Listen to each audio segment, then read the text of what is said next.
나 가진 재물 없으나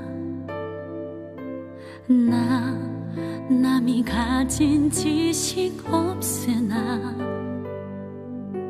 나 남에게 있는 건강 있지 않으나 나 남이 없는 것 있으니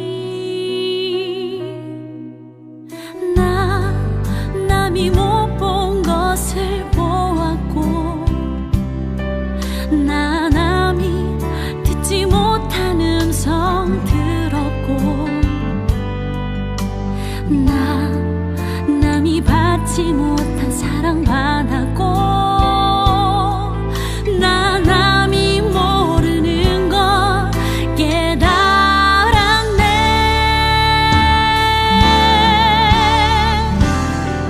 공평하신 하나님이 나 남이 가진 건 나 없지만 공평하신 하나님이 나 남이 없는 것 같게 하셨네.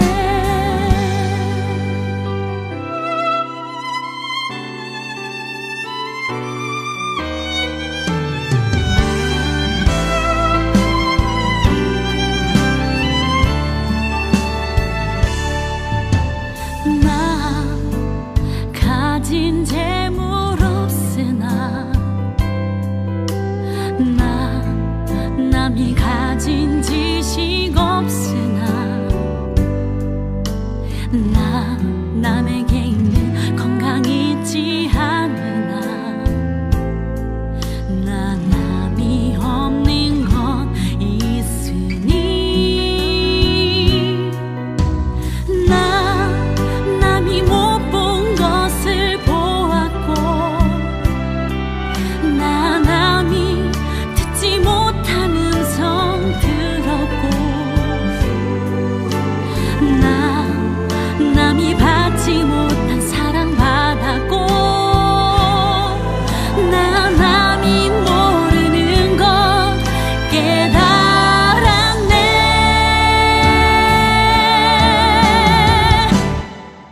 공평하신 하나님이 나 남이 가진 건 나 없지만 공평하신 하나님이 나 남이 없는 것 같게 하셨네.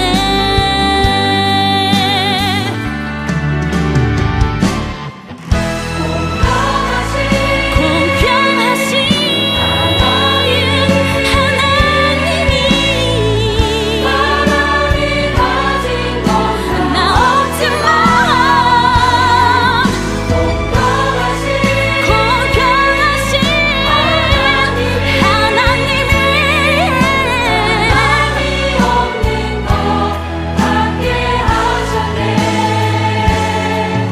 나 남이 없는 것 같게 하셨네. 나 남이 없는 것 같게 하셨네.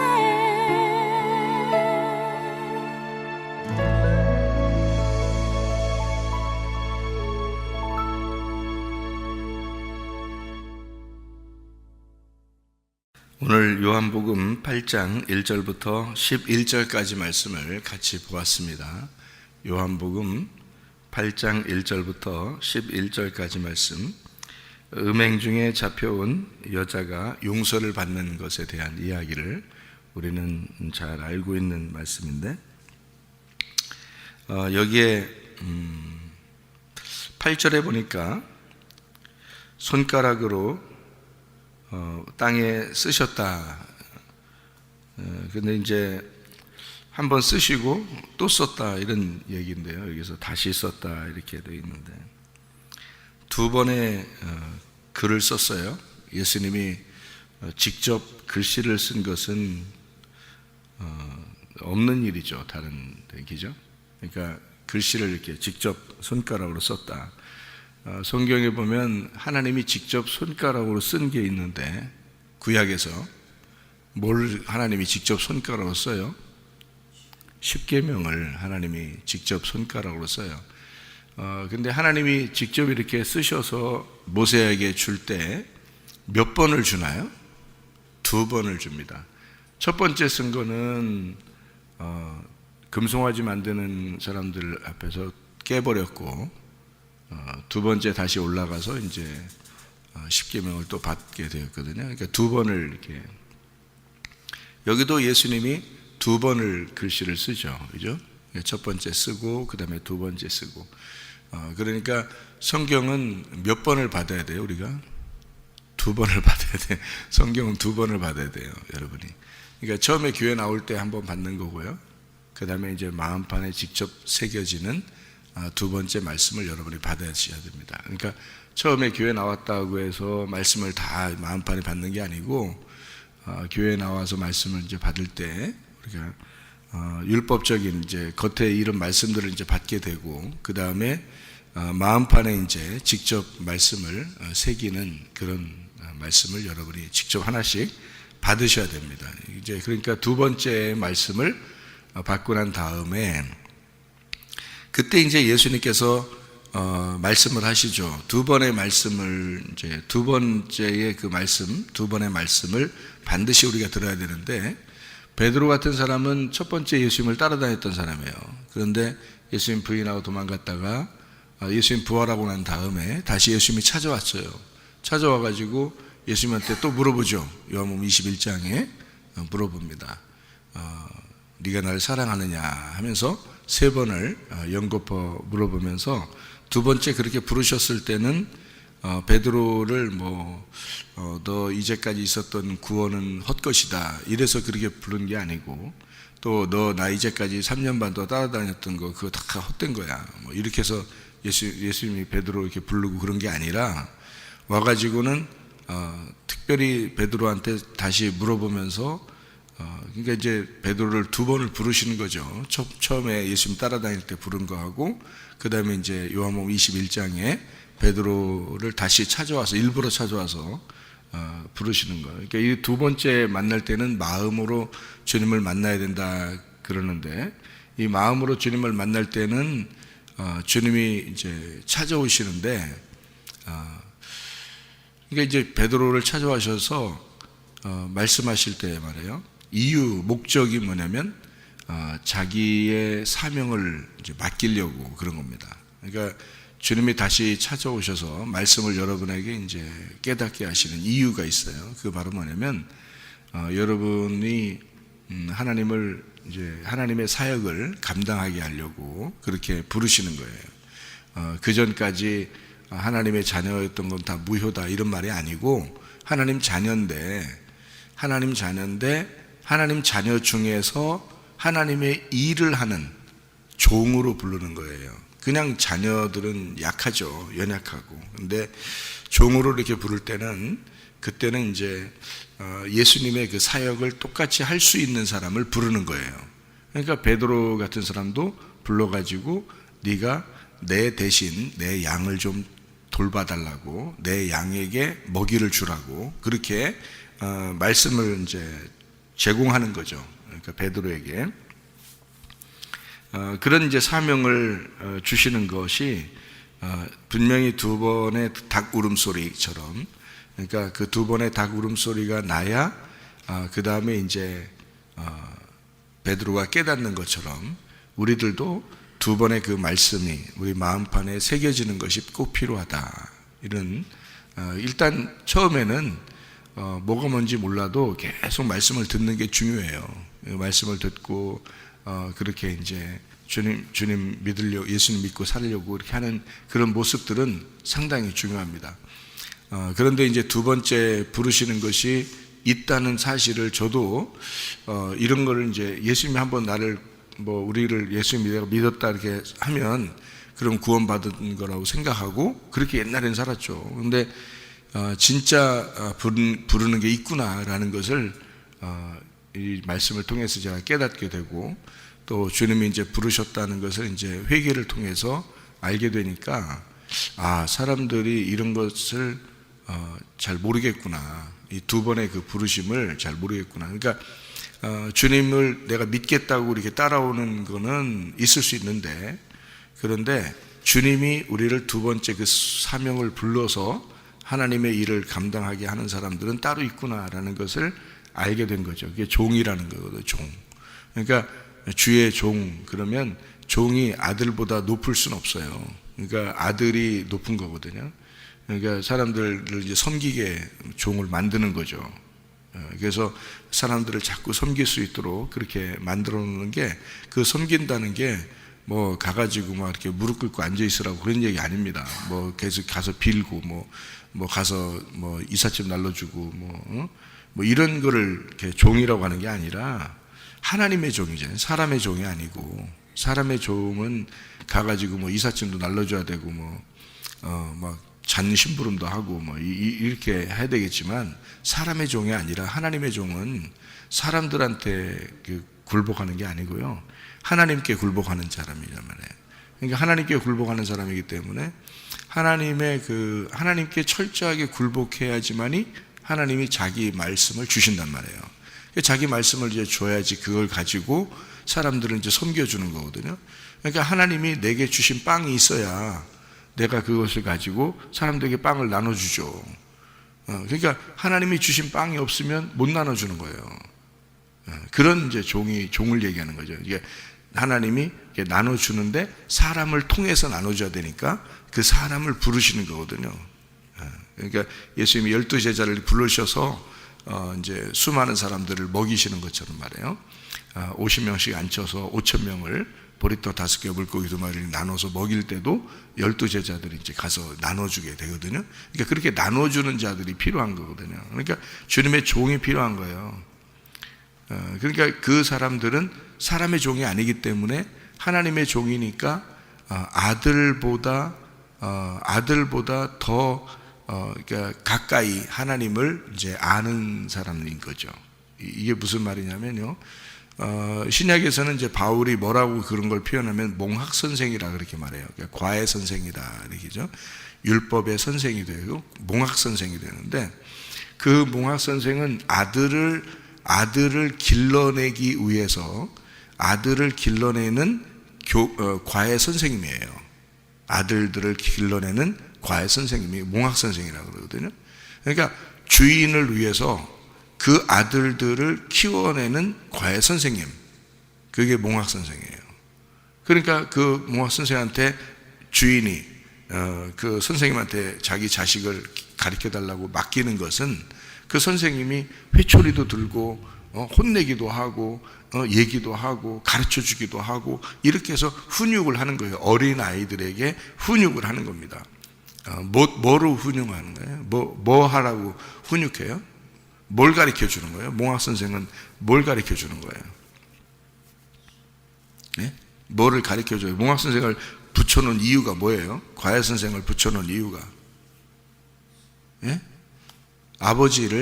부모를 잘 깨달아 알으라고 가르쳐 주라 하는 거예요. 그러니까 과외 선생님 부른 것은 부모님 마음을 가지고 내 마음이 내 자식들을 이렇게 가르치고 싶은데 해서 그거를 가르쳐 달라고 선생님을 붙여놓은 거예요.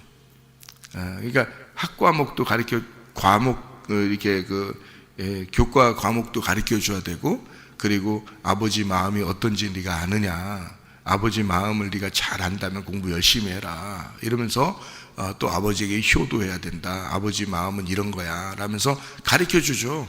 그 과외 선생님이 가르쳐 주는 거라고요. 옛날 과외 선생님은 그런 거였어요. 지금의 이제 뭐 아이들 가르치는 그런 선생님 이런 얘기 개념이 아니고, 옛날에 성경에 있는 그 과외 선생님은 그 가정의 이제 일꾼으로서, 그러니까 종으로서 주인의 그 종으로서 그 자녀들을, 그 주인의 자녀들을 주인의 합당한 아버지 엄마의 합당한 자녀로 만들어내는 그런 훈육 교사였단 말이에요. 그런 걸 이제 몽학 선생이라 율법의 교사다 이렇게 얘기하는 거거든요. 그러니까 종을 그렇게 만드는 거예요. 하나님은 종을 아무나 부르는 게 아니에요. 그래서 자기 자녀를 맡겨야 되니까, 자기 자녀들을 맡겨야 되니까 종을 아무나 부르는 데 않다고요. 그러니까 종은 어느 정도 관계냐면 그러니까 아브라함이 종이 있었어요. 근데 그러니까 하나님은 이삭을 주겠다고 약속을 했는데 아브라함이 나이가 많이 먹었고 이삭 아들을 낳을 거라는 생각을 못하고 있을 때 그 부인도 나이가 많고 자기도 나이가 많으니까 아브라함이 그렇게 얘기합니다. 하나님께 아들은 무슨 아들, 내가 종이 하나 있는데 그 종에게 내 모든 재산을 상속하고 아들처럼 내가 그에게 다 주겠습니다. 이렇게 얘기하는 장면이 나와요. 근데 하나님이 뭐라 그러냐면 아니다, 내가 네 배에서 반드시 네 허리에서 아기가 나올 수 있도록 만들어 주겠다. 이런 얘기가, 그게 이제 이삭이 되는 거거든요.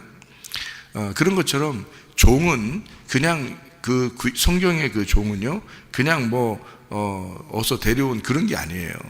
그런 의미의 종이 아니라 자기가 기르고 자기가 키운 그런 종이에요. 그래서 누구보다도 주인의 마음을 잘 아는 거죠. 그래서 아들이 없을 때는 그 종에게 모든 재산을 다 넘겨주고 자기 아들을 삼습니다. 그게 이제 종이거든요. 그 구약 성경의 그 종의 개념이 그런 거란 말이에요. 그러니까 종은 이제 하나님의 일을 위해서 하나님의 사명을 맡은 자다. 그렇게 맡으려면 그 마음에 하나님을 만나는 것이 있어야 된다.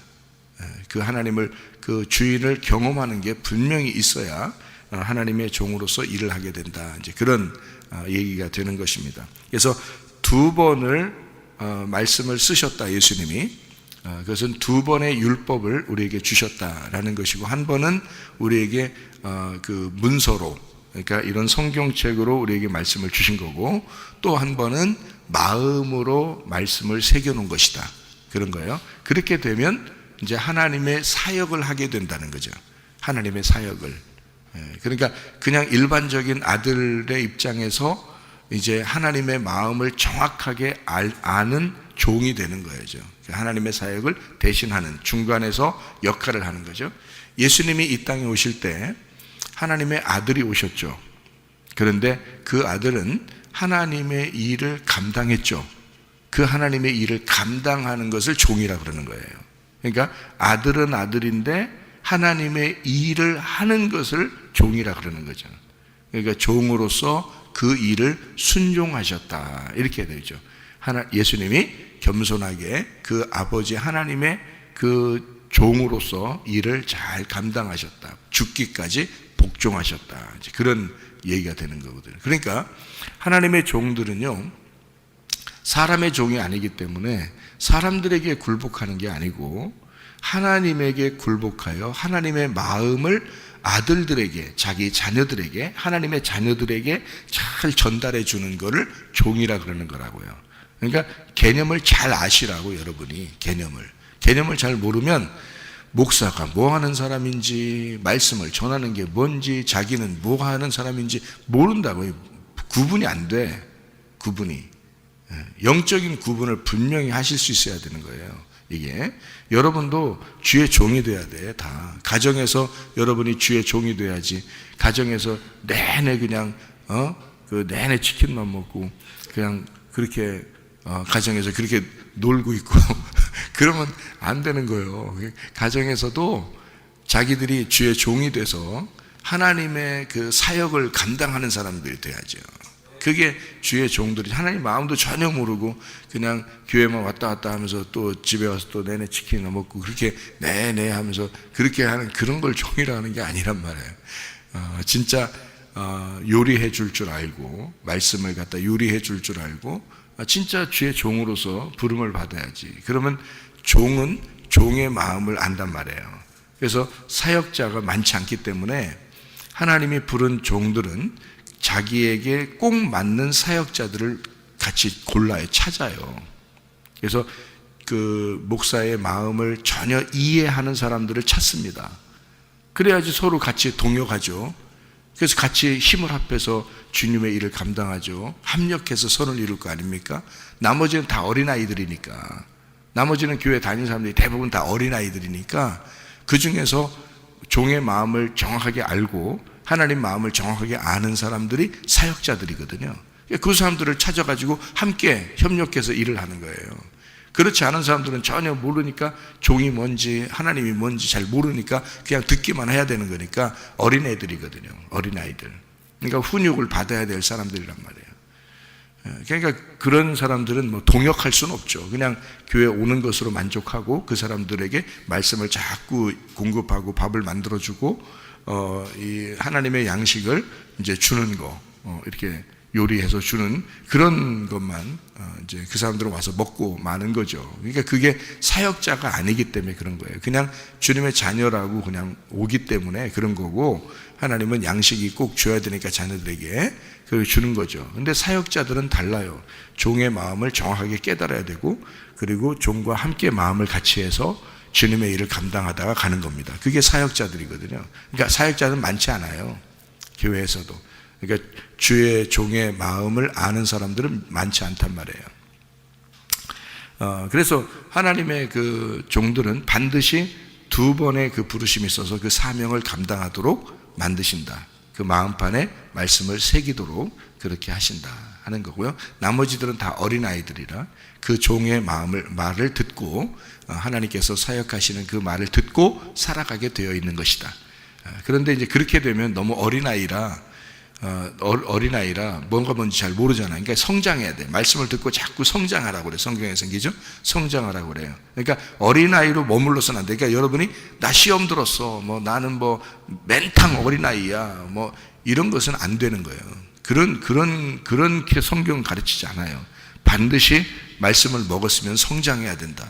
너희들도 점점점 성숙해져 가야지 맨날 어린아이 짓 하면 안 된다. 이렇게 성경은 우리에게 가르치고 있는 거죠. 그러니까 주의 종들이 전달하는 그 말씀들을 잘 듣고 여러분도 자꾸 성장하는 그런 모습들을 가져야 됩니다. 그러니까 두 번의 부르심은 반드시 필요하고 두 번 땅에 쓰셨다. 두 번의 닭 울음소리가 있었다라고 하는 것을 우리가 이해할 수가 있죠. 요한복음 8장 7절의 말씀에 보니까 이렇게 되어 있죠. 그들이 묻기를 맞이 아니하는지라 이에 일어나 이르시되 너희 중에 죄 없는 자가 먼저 돌로 쳐라 이렇게 되어 있습니다. 죄 없는 자가 먼저 돌로 쳐라. 자, 자기가 죄 없다고 돌로 쳐서 죽인 사람이 하나 있었어요. 성경에 사도행전에 누굴까요? 사울입니다. 자기는 죄 없고 스데반이 죄 있다 해가지고 사울이 스데반을 돌로 쳐서 죽였어요. 똑같은 장면이에요. 이게 지금 여기 똑같은 장면이거든요. 그러니까 예수님이 거기 옆에 이제 있는 거거든요. 근데 사도 바울이 바울 되기 전에 사울이었을 때 스데반을 돌로 치면서 자기는 죄가 없고 스데반은 죄가 있다 해서 사도 바울이 되기 전에 그 사울이 들고 있던 돌, 이런 돌들을 이 사람들도 들고 있었단 말이에요. 똑같이. 그죠? 이 사람들도 들고 있었어. 근데 예수님이 그럼 죄 없는 놈이 한번 쳐봐 그랬어요. 죄 없는 놈이 쳐봐. 근데 자기들한테 가만히 죄 없는 놈을 쳐봐라고 얘기하는 이 주님은 사실 여기서 어떤 주님이냐면 율법적인 주님이거든요. 그럼 율법적인 이 주님이 딱 얘기를 하니까 이 사람들이 자기들 율법으로 자기를 비추어 볼 때 죄 없는 놈이 있나요? 없죠. 예수님만 죄가 없단 말이에요. 그러니까 그 자리에서 그 돌을 들고 있을 수가 없는 거예요. 내려놔야죠. 그러면 저쪽에서 죄인이 있어서 내가 저쪽으로 던지면은 내가 의인이고 저쪽에 있는 게 죄인인데 이 돌을 여기 밑에다가 내려놓으면 어떻게 돼요? 내려놓으면 그러면 자기가 자기를 치는 거란 말이에요. 그죠? 그러니까 내가 죄가 있습니다라고 인정하는 꼴이 된다는 말이죠. 그죠? 그러면 자, 저쪽에다 죄인한테 던지는 게 아니라 자기가 자기의 발등을 찍는 거야. 그죠? 내려놓는 거야. 그냥 내려놓아. 자기가 자기의 발등을 찍고 자기가 자기에게 내려놓는 이 돌들은 이제 죄인을 죽이는 돌이에요. 이 돌을 통해서 교회가 세워지는 반석 위에 교회가 세워지는 돌이 되는 거예요. 반석 위에 세워지는 돌이 되는 거란 말이에요. 그러니까 베드로한테 예수님께서도 마태복음 16장에 뭐라 그래요? 내가 내 반석 위에 내 교회를 세울 것이다 라고 예수님이 그러죠. 그러면 누굴 통해 세운다는 거예요? 너는 베드로다 이렇게 얘기하잖아요. 너는 베드로라는 말이 조약돌이라는 얘기거든요. 조약돌. 너는 돌이야. 내가 내 반석 위에 너라는 교회를 세우겠어 이런 얘기거든요. 그러니까 너는 조그만 돌이지만 내가 이 반석 위에 이 돌을 올려놓을 때는 그때는 교회가 되는 거다 이런 말이거든요. 그러니까 이 사람들이 처음에는 변화받지 못한 사울처럼 막 분노에 차서 가늠한 여자를 죽이려고 돌을 가지고 왔지만 그 사람을 죽일 수 없고 자기가 죄인이라는 걸 깨달아서 그 돌을 던지지 못하고 내려놨단 말이에요. 내려놓으니까 이 돌은 내려놓아진 돌, 그러니까 사람을 죽이는 돌이 아니라 자기를 치는 돌, 그죠? 자기가 자기를 치는 돌이 됐단 말이에요. 이 돌들은 반석 위에 세운 교회가 될 수 있다는 얘기죠. 예. 그래서 주님은 그곳에서 자기가 성전임을, 자기를 통해서 교회가 세워져야 하는 것을 깨닫게 해주는 장소가 됐단 말이에요. 거기가 바로 감람산에서 성전으로 돌아와서 일어나는 일이라고 얘기해요. 그러니까 성전에서 있는 일이란 말이에요. 성전에서. 자, 그러면 이 성전에서 있는 이 일이 바울이 사도 바울이 되면서 예수님에게 나는 죄인이었습니다. 나는 당신을 위해서 날마다 죽겠습니다. 당신은 나의 주인이 되십니다. 라고 고백하는 반석 위에 세운 집은 그 바울의 고백을 통해서 이루어지는 교회죠. 베드로를 마태복음 16장에 예수님이 교회 세울 때 뭐라고 그러냐면 베드로가 주는 그리스도시요 살아계신 하나님의 아들이십니다. 라고 고백해서 예수님이 뭐라고 그러냐면 너는 참 바요나 시몬아 네가 복이 있도다 라고 그러면서 내가 내 반석 위에 내 교회를 세우겠다 그런 얘기를 하시거든요. 그러니까 뭐를 통해서 세우겠다는 거야? 베드로 네가 고백한 그 고백이 바로 교회가 세워지는 것이야 그런 말이죠. 로마서 10장 9절 10절의 말씀 보니까 너희가 마음으로 믿어 의에 이르고 입으로 시인하여 구원을 받는다 이렇게 되는 거죠. 그러니까 우리가 주님 앞에 고백한다는 것은 굉장히 중요하죠. 그게 기도입니다. 하나님이 나를 사랑하신 건 사실이에요. 내가 기도하든 안 하든 주님은 나를 사랑하셔요. 그런데 내가 기도함으로써 그 사랑에 내가 반응을 하는 거죠. 하나님이 나를 사랑하신다는 것에 대해서 내가 기도함으로 나는 당신에게 반응합니다. 당신의 사랑을 내가 붙잡겠습니다. 이런 거거든요. 그게 기도잖아요. 그러니까 그 고백을 통해서 그 기도를 통해서 교회가 세워지는 것이죠. 베드로의 그 고백을 통해서 예수님은 교회를 세우겠다고 말씀하시는 거예요. 바울 자신이 스데반을 죽이려고 했던 그 거친 돌이었는데 자기가 예수님에게 다시 돌아와 굴복하고 예수님께 고백했을 때 바울을 통해서 교회를 세우시는 것을 볼 수가 있잖아요. 바로 그것입니다. 우리가 우리 자신들의 돌을 누구에게 던질 것이냐, 아니면 자기의 발등을 찍을 것이냐, 그리고 자기를 발견할 것이냐, 그죠? 그리고 하나님 앞에 고백하게 되면 여러분의 그 고백을 통해서 여러분도 반석 위에 세운 집이 되고 반석 위에 세운 교회가 될 것이다 그 말입니다. 이해가 되겠죠? 무슨 말인가? 여기에 요한복음 8장 9절 말씀을 보니까 그들이 이 말씀을 듣고 양심의 가책을 느껴 어른으로 시작하여 젊은이까지 하나씩 나가고 오직 예수와 그 가운데 섰는 여자만 남았더라. 가운데가 메소스라는 단어인데요. 메소스라는 게 in the middle, 그 중앙에, 그 중심에, 한가운데에, 그 중간에 하나가 되어서 이 말이에요. 예수님 안에서 하나가 되었다. 그러니까 이걸 뭐라고 그러냐면 하나님의 그 관역에, 하나님의 이렇게 관역이 이렇게 동그랗게 이렇게 있으면 그 중앙에, 그 가운데 딱 맞았다 그 말이에요. 그러니까 하나님의 그 관역이 있다면 그 가운데 딱 들어왔다는 거예요. 그게 이 한가운데예요. 왜 그러냐면 예수님이 이 여자를 부르실 때는 이 여자는 두 번째의 부르심이에요.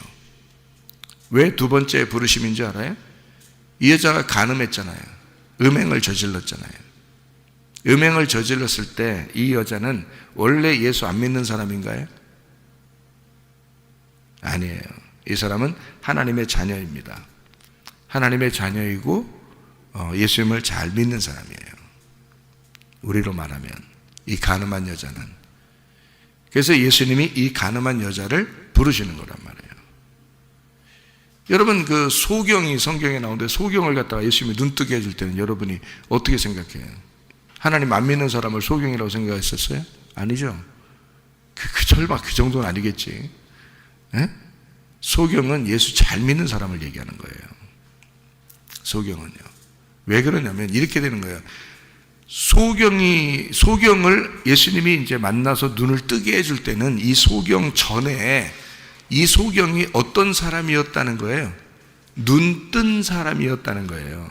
눈 뜬 사람인데 소경이 돼서 예수님이 만나서 구원하는 거란 말이에요. 그러니까 이 소경을 눈 뜨게 해줘서 구원하고 눈 뜬 놈들은 소경되게 한다 그러죠. 예수님 얘기죠. 그러니까 어떤 게 더 발전한 거예요? 소경이 발전한 거예요. 눈 뜬 놈이 발전을 아직 못한 거예요.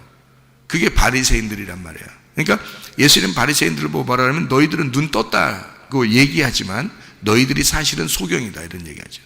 이 소경인 사람은 눈 감고 있지만 이 사람은 눈을 뜰 사람이다 이거예요. 이 사람은 눈 뜬 사람, 하늘에서 볼 때는 눈 뜬 사람이다 이거예요. 땅에서 눈을 감았다는 거죠. 그러니까 이 사람은 땅에서 눈을 감았다니까 어두웠다, 죄가 있다, 죽었단 말이거든요. 그러니까 이 사람은 탕자고 자기는 죽어버린 사람이란 말이에요. 그걸 소경이라고 얘기하는 거예요.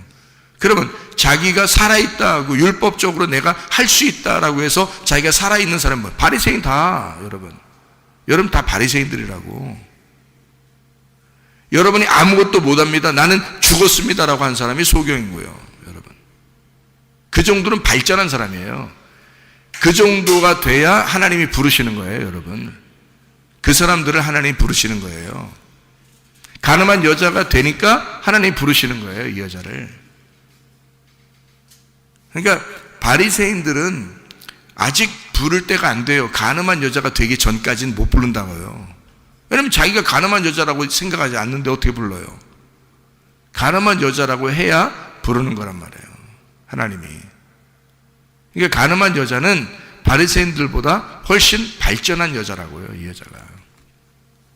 한마디로 말하면 벌거벗겨지고 죄가 드러나고 율법적으로 자기가 드러나 버린 사람이에요.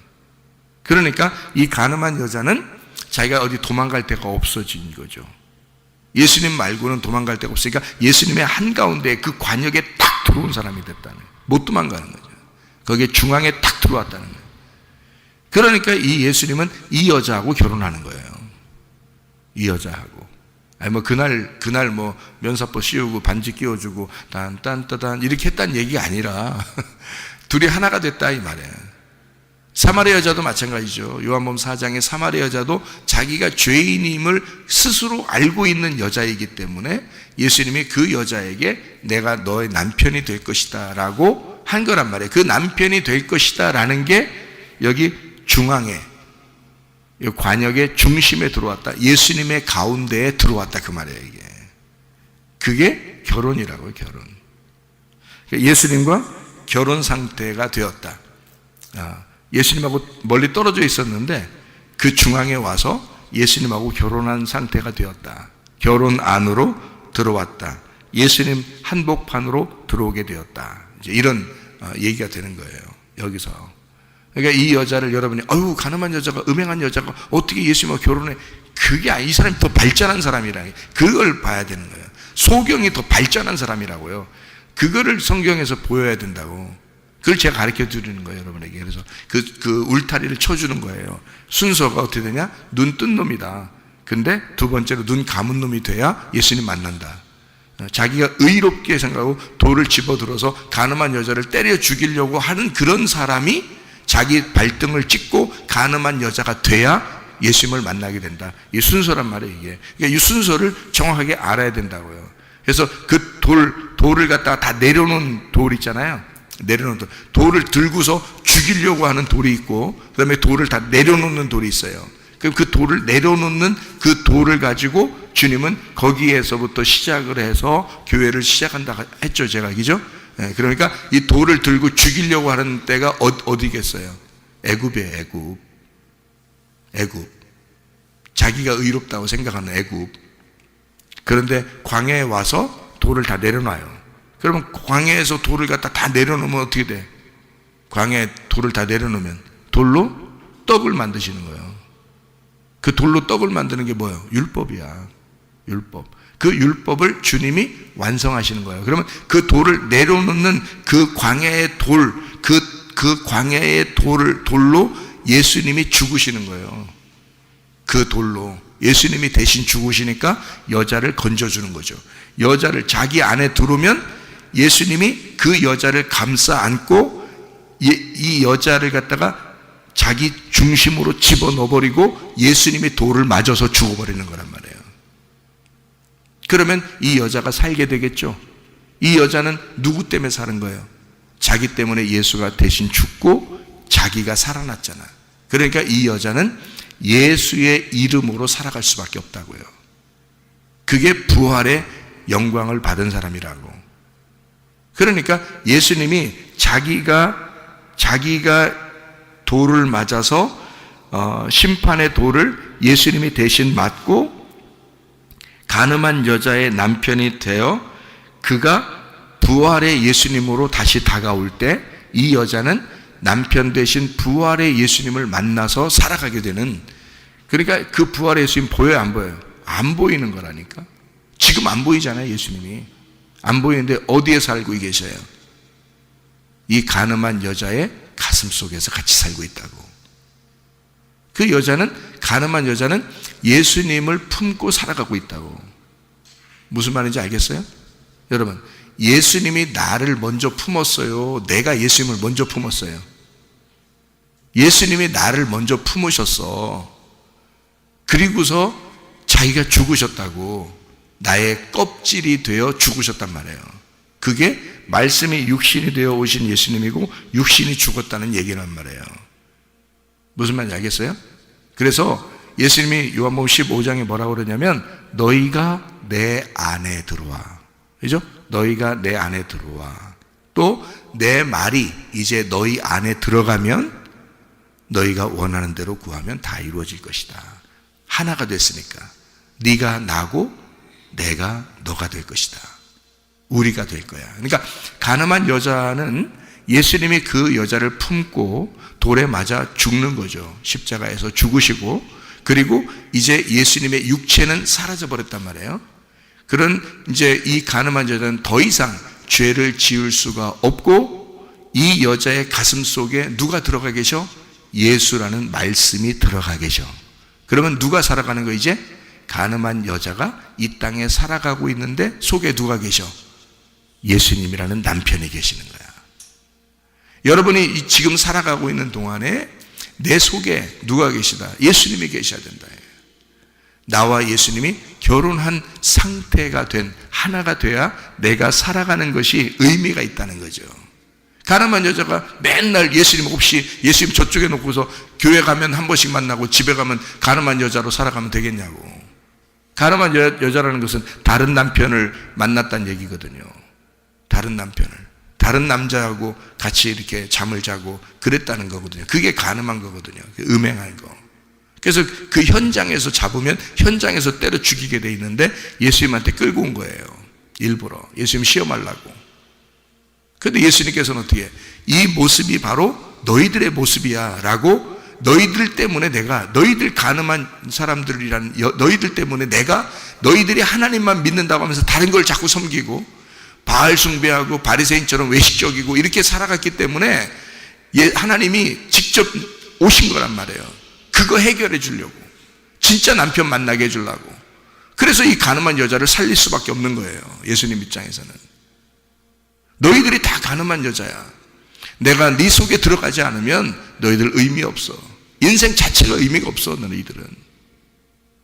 그러니까 너희들 내가 품고 죽을 테니까 너희들 안에 내가 들어가 있도록 해라 이거야. 그러니까 예수님은 여러분을 품고 교회로 데리고 나왔어요. 여러분 안에 뭐가 들어가야 돼? 이제 예수의 말씀이 들어가야 돼. 말씀이 들어가서 여러분이 살아가는 동안에 말씀이 살아가시도록 해야 된다고. 말씀이 여러분의 남편이 되어서 살아가시도록 해야 된다고요. 오늘도 그 남편 되신 그 말씀과 동행하다가 주님 만나시기를 바랍니다. 아멘. 기도하겠습니다.